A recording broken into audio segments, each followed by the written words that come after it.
नमस्कार किसान बंधुओं, स्वागत है आप सभी का मेरे YouTube चैनल एवरग्रीन शेक पर। आज हम अपने इस वीडियो पर आगामी धान खरीदी सीजन में किसानों को समर्थन मूल्य पर अपना धान विक्रय करने के लिए किन किन बातों का ध्यान रखना होगा और कौन कौन से नियमों का पालन करना होगा तथा धान की कितनी मात्रा आगामी सीजन में आप विक्रय कर सकते हैं, इन सब के बारे में विस्तृत रूप से जानकारी मिलेगी। तो हमारे वीडियो पर अंत तक बने रहिएगा। चलिए शुरू करते हैं। जैसा कि आप सभी को विदित है कि मुख्यमंत्री छत्तीसगढ़ शासन के द्वारा आगामी खरीफ सीजन में धान खरीदी के लिए 20 कुंटल प्रति एकड़ धान खरीदने का निर्णय लिया गया है और कहीं ना कहीं इसकी तैयारी शुरू भी हो चुकी है। आप सभी को जानकारी देना चाहूँगा कि आगामी धान खरीदी धान विक्रय करने के लिए पंजीयन की जो तारीख है वो तय कर दी गई है, जो 1 जुलाई 2023 से 31 अक्टूबर 2023 तक कृषकों को पंजीयन कराने का समय दिया गया है। आइए अब जानते हैं कि ऐसे कौन कौन से नियम हैं जो आप सभी को ध्यान में रखना चाहिए ताकि आपका धान खरीदी धान विक्रय के लिए पंजीयन आसानी से हो सके। समर्थन मूल्य पर धान विक्रय करने के लिए किसान बंधुओं को धान पंजीयन के प्रक्रिया के दौरान कुछ बातों को ध्यान में रखना होगा। जैसे कि आप सभी को पता है कि नवीन धान पंजीयन के दौरान आप सभी किसान बंधुओं को अपने साथ जरूरी आवश्यक दस्तावेजों को भी सेवा सहकारी समिति में जमा करना होता है। वो जरूरी आवश्यक दस्तावेज इस प्रकार से हैं, जिसमें आपका B1, आपका P2 फसल विवरण जो गिरदावली के पश्चात आपको जो है प्राप्त होता है, जिसमें तीसरा है बैंक पासबुक और चौथा है सबसे महत्वपूर्ण दस्तावेज जो आपका आधार कार्ड है।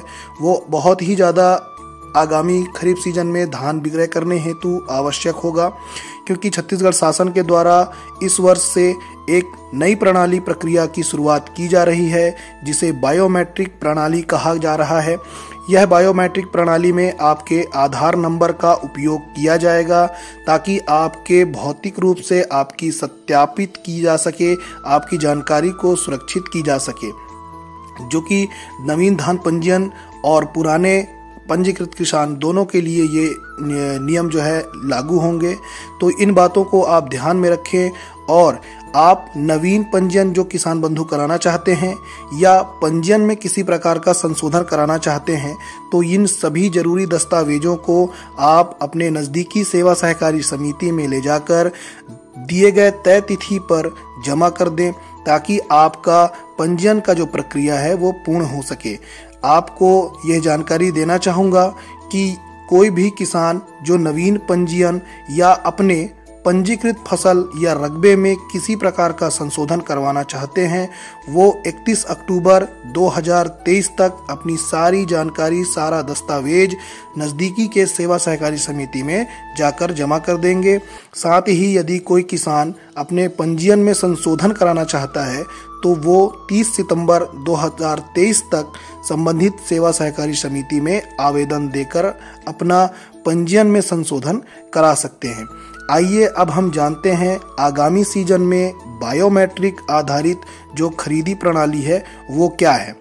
तो यह विदित है कि आगामी धान खरीदी 20 कुंटल प्रति एकड़ होना है, जिसमें धान खरीदी में किसी भी प्रकार का गड़बड़ी या किसी भी प्रकार का फर्जीवाड़ा ना हो, इसे रोकने के लिए इस उद्देश्य से समर्थन मूल्य पर धान विक्रय के लिए सरकार द्वारा बायोमेट्रिक प्रणाली पर धान खरीदी की प्रक्रिया शुरू करने जा रही है, जिसके लिए आप सभी किसान बंधुओं को एकीकृत कृषक पंजीयन पोर्टल पर पंजीयन अवधि के दौरान किसान एवं उसके एक नामनी का आधार नंबर दर्ज करवाना अति आवश्यक होगा।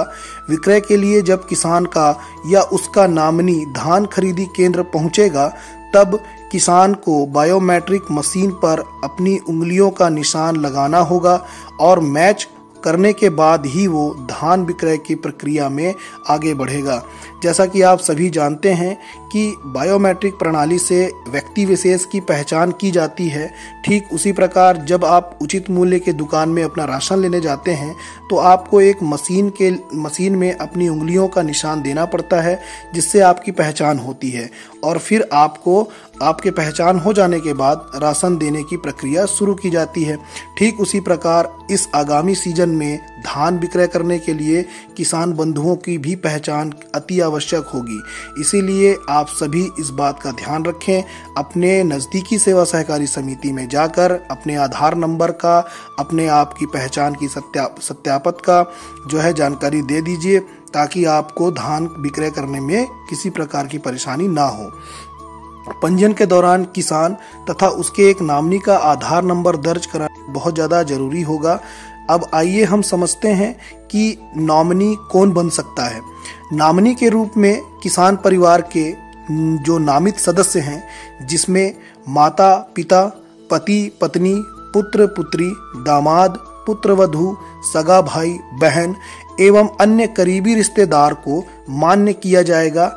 हिस्सेदार, बटाईदार या अधिया रेगहा के तहत फसल उगाने वाले कृषकों के लिए खेत का मालिकाना हक रखने वाले कृषक स्वयं पंजीयन करा सकेंगे अथवा संबंधित कृषक का नॉमिनी के तौर पर पंजीयन करा सकेंगे। यदि पंजीयन पश्चात किसी कारणवश किसान को अपना नॉमिनी एवं उसके आधार नंबर में परिवर्तन कराना होगा तो उसका अनुमोदन अनुविभागीय अधिकारी, राजस्व, एसडीएम या तहसीलदार के द्वारा किया जाएगा। तो ये आज के हमारे इस वीडियो पर धान के विक्रय के लिए पंजीयन की प्रक्रिया और बायोमेट्रिक प्रणाली की प्रक्रिया के संबंध में जानकारी थी। उम्मीद करता हूं आप सभी किसान बंधुओं को ये जानकारी बहुत अच्छा लगा होगा और ये जानकारी आप सभी किसान बंधुओं तक पहुंचाने में मदद करें, ताकि सभी किसान बंधुओं को आगामी खरीफ सीजन में धान विक्रय करने की जो प्रणाली है उस पर जानकारी मिल सके। आज के इस वीडियो में इतना ही। मिलते हैं अगले नए वीडियो पर। तब तक के लिए दीजिए इजाज़त। धन्यवाद। जय हिंद, जय छत्तीसगढ़।